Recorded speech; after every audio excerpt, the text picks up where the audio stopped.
Varicose veins కి సరైన చికిత్స కోసం సంప్రదించండి ఎవిస్ హాస్పిటల్. హాయ్ హలో నమస్తే, welcome back to Suman TV.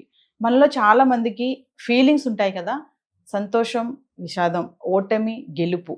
మరి ఇలాంటి ఫీలింగ్స్ అన్నీ కూడా అదుపులో ఉన్నంత వరకు బాగానే ఉంటుంది. అవి అదుపు తప్పితే మాత్రం కొంచెం డిప్రెషన్కి వెళ్ళడము, లోన్లీనెస్కి వెళ్ళడము, తర్వాతకి ఫైనల్గా చూసుకుంటే సూసైడ్ అటెంప్ట్ చేయడం వరకు కూడా దారితీస్తుంది. మరి ఇలాంటి వాళ్ళు ఎవరైతే ఉంటారో వాళ్ళకి సపోర్టివ్గా ఒక సంస్థ అయితే ఉంది, అదే రోష్ని ఎన్జిఓ. మరి ఈరోజు మన స్టూడియోలో రోష్ని ఎన్జిఓ నుంచి 9 years వాలంటీర్గా వర్క్ చేస్తూ 3 years డైరెక్టర్గా పనిచేస్తున్నటువంటి ఉషశ్రీ గారు మనతో పాటు ఉన్నారు. మేడంతో మాట్లాడదాం. టాపిక్ వచ్చేసి ఏంటంటే బాసరా IIIT స్టూడెంట్ సూసైడ్. మనందరికీ తెలిసిన విషయమే, చాలా బాధాకరమైన విషయం. మరి ఒక సూసైడ్ లెటర్ రాసి అమ్మా నాన్న నన్ను క్షమించండి అంటూ కూడా ఆ విద్యార్థి రాసినటువంటి ఆ లేఖ చూస్తుంటే ప్రతి ఒక్కరు కూడా గుండె తలుక్కుపోతుంది. మరి మనకే ఇంత బాధ ఉంటే ఆ తల్లిదండ్రుల బాధ వర్ణించలేం కదా. అసలు ఎందుకు విద్యార్థులు ఇలా సూసైడ్ చేసుకుంటున్నారు, దీనికి గల కారణాలు ఏంటి? మరి దీనిపైన మరింత సమాచారం అందించడానికి మేడం మనతో పాటు ఉన్నారు. మేడంతో మాట్లాడదాం. నమస్తే మ్యామ్. నమస్తే నవీన. మ్యామ్, విషయం ఇక తెలిసిందే కదా, బాసరా IIIT. మరి స్టూడెంట్స్ అసలు ఎందుకు ఇలా సూసైడ్ వైపు వెళ్తున్నారంటే రీజన్స్ చాలానే ఉంటాయి. కొంచెం చూసుకుంటే ఎడ్యుకేషన్ ఒత్తిడి, చదువు ఒత్తిడి అంటారు. ఇంకా చూసుకుంటే కొంచెం సీనియర్స్ ర్యాగింగ్ చేయడం కానీ, కొంచెం మాట్లాడడం కానీ, అంటే అక్కడ వరకు వచ్చిన స్టూడెంట్స్ ఆ స్టేజ్ వరకు వచ్చి కష్టపడి చదువుకోవడానికి వచ్చిన వాళ్ళు ఇలా చిన్నగా మాటలతో బాధపడి సూసైడ్ చేసుకోవడం వరకు వెళ్ళిపోతున్నారు. ఇప్పుడు ఈ అమ్మాయి విషయంలో చూసుకుంటే ఎందుకు అసలు ఇలా అవుతుంది అంటే ఏం చెప్తారు? మొదటగా ఈ 17 ఏళ్ల సాయి ప్రియ అనే అమ్మాయి ఇలా బలవన్ మరణానికి పాల్పడడం చాలా బాధాకరమైన విషయం అండి. రకరకాల కారణాలు ఉంటాయి. జనరల్గా మనం ఇప్పుడు ఇండియాలో చూసుకుంటే ప్రతి ఈ ఆత్మహత్యల గణాంకాలను చూసుకుంటే ప్రతి 5 నిమిషాలకి ఒక ఆత్మహత్య జరుగుతుంది. ఇందులో 15 నుంచి 29 సంవత్సరాల వయసు ఉన్న వాళ్ళే ఎక్కువగా ఉంటున్నారు. You can understand, it's the adolescent age. So కారణాలు చూసుకుంటే ఇప్పుడు విద్యార్థులు ఎంతో కష్టపడి చదివి, ఎక్కడో మారుమూల గ్రామాల్లో పుట్టి, డిస్ట్రిక్ట్స్లో చదివి, యూనివర్సిటీస్కి వచ్చి మంచి హై పొజిషన్స్ని సంపాదించుకుంటున్నారు. ఈ స్ట్రగుల్ అనేది వాళ్ళకి చాలా కష్టం. ఎందుకంటే ఇప్పుడు మనం సోషియో ఎకనామిక్ స్టేటస్ తీసుకుంటే, బిలో మిడిల్ క్లాస్ చూసుకుంటే వీళ్ళు తల్లిదండ్రులు ఎక్కడో కూలీనాలి చేసి మా పిల్లల లైఫ్ మాకన్నా గొప్పగా ఉండాలి, వీళ్ళు చదువుకుని మంచి ఫ్యూచర్ ఉండాలన్న ఉద్దేశంతో ఎంతో కష్టపడి మంచి స్కూల్స్లో, ఇంగ్లీష్ మీడియం స్కూల్స్లో వాళ్ళకి చేత కాకపోయినా అప్పో సొప్పో చేసి మరి చదివిస్తున్నారు. అలా వీళ్ళు చదువుకుంటూ వెళ్తున్నారు. చిన్న వయసులో పెద్ద తేడా రాదు, కానీ ఒక అడాలసెంట్ ఏజ్ వచ్చేసరికి, టీనేజ్ వచ్చేసరికి ఈ పిల్లలకి కొంచెము తమ చుట్టుపక్కల ఉన్నవన్నీ అర్థమయ్యి, వాళ్ళ పియర్ ప్రెషర్ ఒకటి, తన చుట్టుపక్కల వాళ్ళందరూ ఒక డిఫరెంట్ స్టేటస్ నుంచి, రకరకాల ఎకనామిక్ స్టేటస్ నుంచి వస్తారు పిల్లలు. సో వాటికి కూడా అడ్జస్ట్ అవ్వాలి. వాళ్ళందరూ smart phones, fashions, social media, ఈ ఎక్స్పోజర్ అంతా కూడా వీళ్ళకే ఉంది, వాళ్ళకే ఉంది. వాళ్ళు ఎఫర్ట్ చేయగలుగుతున్నారు, వీళ్ళు ఎఫర్ట్ చేయలేరు. That is the difference. అదొకటి వస్తుంది, ఈ లోయర్ సోషల్ ఎకనామిక్ స్టేటస్. ఇది సర్దుకుపోవడం చాలా కష్టం ఆ ఏజ్లో. అడాలసెంట్లో ఏజ్లో పిల్లలు ఎలా ఉంటారంటే చాలా సున్నితంగా ఉంటారు. వాళ్ళ ఫిజికల్గా చేంజెస్ ఉంటాయి, మానసికంగా ఎన్నో ఒడిదుడుకులకి వాళ్ళు ఎదుర్కొంటూ ఉంటారు. అటువంటి వాళ్ళకి సరైన గైడెన్స్, సరైన సపోర్ట్ చాలా అవసరం. ఈజీగా మిస్లీడ్ అయిపోయి రాంగ్ పాత్లోకి వెళ్ళడానికి చాలా చాయిసెస్ ఉన్నాయి. ఎందుకంటే ఇప్పుడు ఇంతకు ముందు మనం పెరిగిన వాతావరణం వేరు, మనకి డిస్ట్రాక్షన్స్, డైవర్షన్స్ లేవు. ఏదో పెద్దవాళ్ళు చెప్పేవాళ్ళు అదే ఫాలో అయ్యాలి. ఇప్పుడు వాళ్ళకి నిజంగానే స్టూడెంట్స్ని చూస్తే మనం ఈ యంగ్ జనరేషన్ని చాలా సింపథెటిక్గా చూడాలనిపిస్తుంది. ఇన్ని రకాల diversions, distractions, too many pressures on them at a very young age. అవి తట్టుకుని నిలబడాలంటే వాళ్ళు ఇంటర్నల్గా స్ట్రాంగ్గా ఉండాలి, చుట్టుపక్కల సపోర్ట్ సిస్టమ్ బాగుండాలి. ఆ సపోర్ట్ సిస్టమ్ ఎలా వస్తుంది? పేరెంట్స్ దగ్గర నుంచి, తోటి ఫ్రెండ్స్ నుంచి, అండ్ ఎక్స్పర్ట్ గైడెన్స్. ఈ 3 విధాలుగా వాళ్ళు సపోర్ట్ తీసుకోవచ్చు. మేడం, ఒక విషయం చెప్పండి. ఇప్పుడు పిల్లలు పేరెంట్స్ని ప్రతిదీ అడుగుతారు కదా, అన్నీ చెప్తారు కదా, ఏదైనా కావాలంటే అది కొనమని అడుగుతారు, ఇది కావాలి అని అడుగుతారు, అది చెయ్యండి అంటారు కదా. ఇలాంటి ప్రాబ్లం వచ్చినప్పుడు ఎందుకు పేరెంట్స్తో షేర్ చేసుకోవట్లేదు? యాజ్ ఎ మదర్తో కానీ ఫాదర్తో కానీ ఎందుకు షేర్ చేసుకోవట్లేదు అంటే, అమ్మాయి లెటర్లో కూడా ఒకటి మెన్షన్ చేసింది, మీరు పాయింట్అవుట్ చేస్తే, అక్క తమ్ముడు ఉన్నారు కదా, మీరు డాడీతో ప్రతిదీ షేర్ చేసుకోండి అని చెప్పి ఖచ్చితంగా మెన్షన్ చేసింది. అంటే తిన షేర్ చేసుకోలేకపోవడం వల్ల అసలు పేరెంట్స్ తో ఎందుకు షేర్ చేసుకోవట్లేదు అంటే ఇప్పుడు ఈ వయసులో చాలా సున్నితమైన విషయాలు ఉంటాయి. ఇప్పుడు మనం అనుకుంటాం ఒక టీనేజర్కి పింపుల్ కోసం డెర్మటాలజిస్ట్ దగ్గరికి వస్తారు. తల్లిదండ్రులకి ఏమనిపిస్తుంది, మా వయసులో మేమందరికి ఈ పింపుల్స్ లేవా, మేమందరం డాక్టర్స్ దగ్గరికి వెళ్ళాం. కానీ ఇప్పుడు వాళ్ళు ఉన్న సొసైటీలో మనం అది కూడా ఆలోచించాలి. వాళ్ళు ఎటువంటి సొసైటీలో ఉంటున్నారు, ఆ ఇన్ఫ్లుయెన్స్ కూడా ఉంటుంది. I want to look good, I want to look fashionable, I want to attract the opposite sex. ఇవన్నీ తల్లిదండ్రులకి కొంత అవగాహన లేని వాళ్ళకి చాలా వాళ్ళు అర్థం చేసుకోలేరు. సో ఆ గ్యాప్ అక్కడ వచ్చేస్తుంది, జనరేషన్ గ్యాప్. సో పిల్లలు ఏమనుకుంటారు, నేను చెప్పినా మా పేరెంట్స్ అర్థం చేసుకోలేరు, వాళ్ళకి తెలియదు, నన్నే తిడతారు అని సగం చెప్పడం మానేస్తారు అసలు. సో చిన్నప్పటి నుంచి ఆ ఇంటి అట్మాస్ఫియర్లో ఆ పిల్లలకి ఓపెన్గా నాకు ఏ ప్రాబ్లం వచ్చినా నాకు పేరెంట్స్ ఉన్నారు, నేను చెప్పుకోగలను అన్న ఫ్రీడమ్ వాళ్ళకి అది మొదటి నుంచి రావాలి. సడన్గా టీనేజ్లో రాదు. వాళ్ళు ఆల్రెడీ ఒక ఫ్రేమ్ చేసుకుంటారు ఒక ఉద్దేశాలు. సో చిన్నప్పటి నుంచి పేరెంట్స్ బాధ్యత కూడా. ఇటువంటి అట్మాస్ఫియర్ను మనం ఇంటిలో క్రియేట్ చేయగలిగితే చాలా మటుకు సమస్యలు తగ్గుతాయని. అంటే మేడం కొంతమంది విలేజ్ బ్యాక్గ్రౌండ్ నుంచి కూడా వస్తారు కదా స్టూడెంట్స్, అమ్మాయిలే కానీ అబ్బాయిలే కానీ. అంటే ఇక్కడ సిటీకి వచ్చాక ఆ వాతావరణానికి వీళ్ళు అడిక్ట్ అవ్వలేక, ఆ ఛాలెంజెస్తో వీళ్ళు సెట్ అవ్వక కూడా ఇట్లా అంటే సున్నిత మనస్కులు అనొచ్చా ఇలా సూసైడ్ చేసుకునే వాళ్ళని? సున్నిత మనస్కులు కూడా ఉంటారు.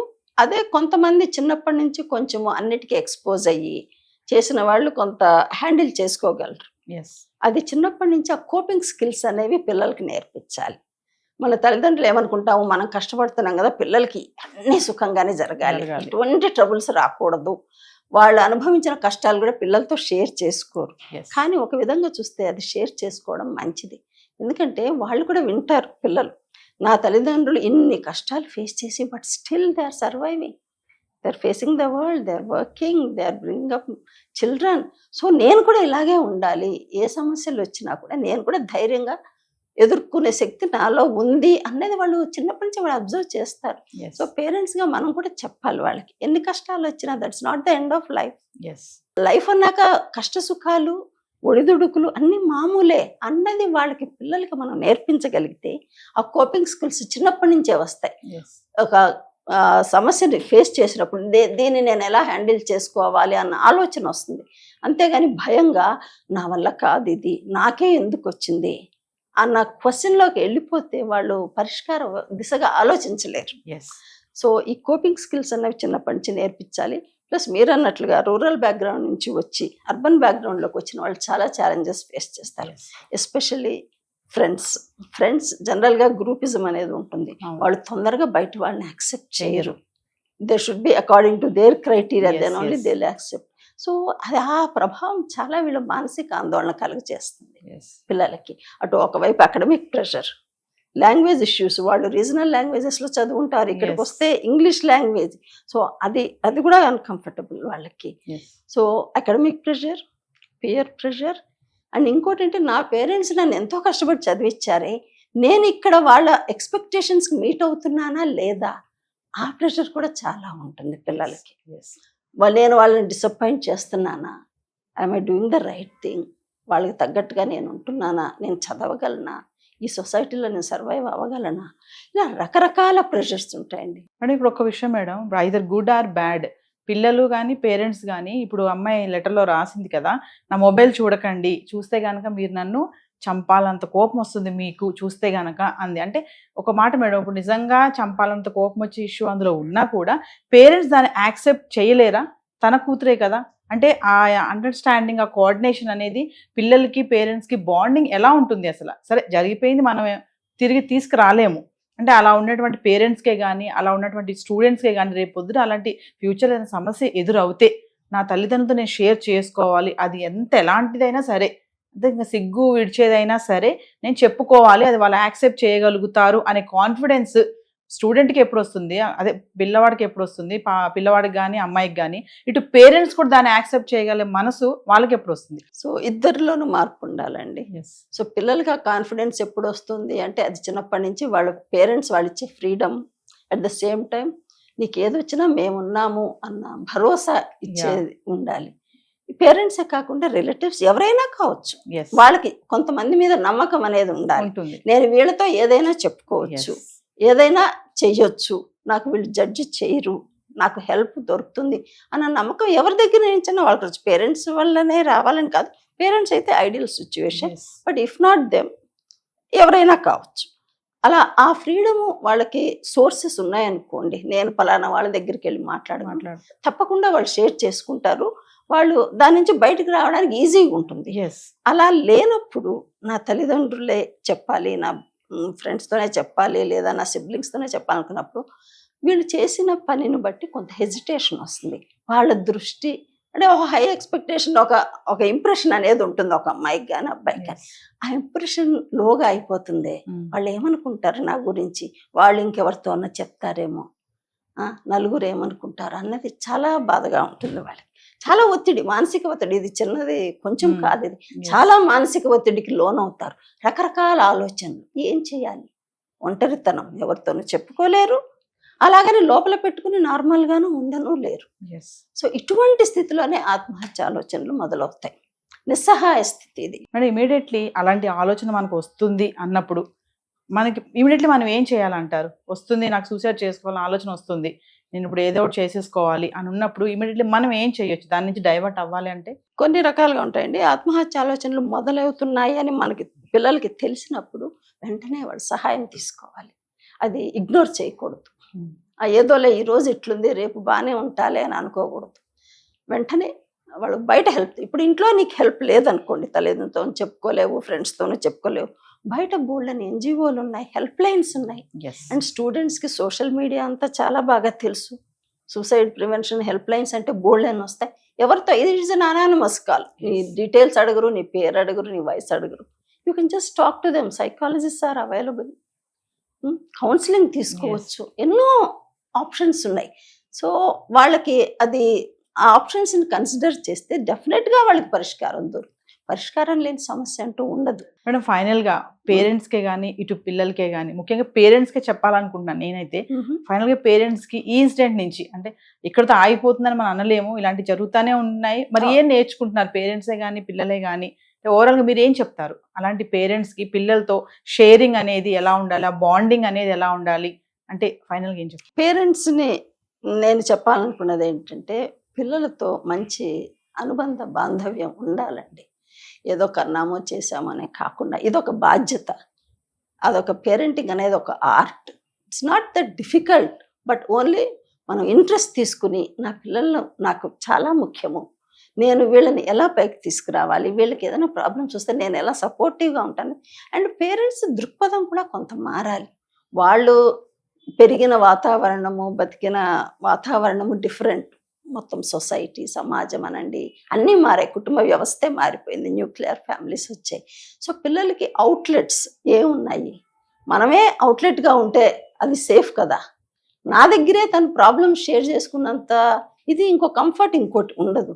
కాబట్టి నా దగ్గర నేను ఎలా మారాలి, నేను ఏ విధంగా నా పిల్లలతో బిహేవ్ చేయాలి, వాళ్ళకి ఎలా నచ్చ చెప్పాలి, ఎలా మాట్లాడాలి అని పేరెంట్స్ కూడా కొంత మారాలి. పిల్లలు నివసిస్తున్న సమాజం వేరు, వాళ్ళ ఛాలెంజెస్ వేరు. పేరెంట్స్గా మనం అన్నీ అర్థం చేసుకోలేము. మనకు అర్థం కానప్పుడు, మనకు ఆ స్కిల్స్, వాళ్ళని హ్యాండిల్ చేసే స్కిల్స్ లేనప్పుడు తప్పకుండా బయట హెల్ప్ తీసుకోవాలి. Seek help, there is help available. Professionals కానీ, ఇప్పుడు మనకి కాలుకి చేతికి ఏదన్నా దెబ్బ తగిలింది అనుకోండి, వెంటనే వెళ్తాం కదా డాక్టర్ దగ్గరికి. ఆ పర్టికులర్ ఫీల్డ్, కంటికి దెబ్బ తగిలితే ఆఫ్థాల్మాలజిస్ట్ దగ్గరికి వెళ్తాం. సో వై నాట్, నా మనసుకు దెబ్బ తగిలింది, నేను ఎవరి దగ్గరికి వెళ్ళాలి? There is expertise available, professionals are there. So we need to seek help, both children and parents. They need help అండి. అంటే వాళ్ళు సమస్యను పరిష్కరించుకోలేనప్పుడు తప్పకుండా బయట హెల్ప్ తీసుకోవాలని నేను విద్యార్థులకి చెప్తున్నాను, పేరెంట్స్కి కూడా నేను చెప్తున్నాను. Thank you ma'am. నమస్తే.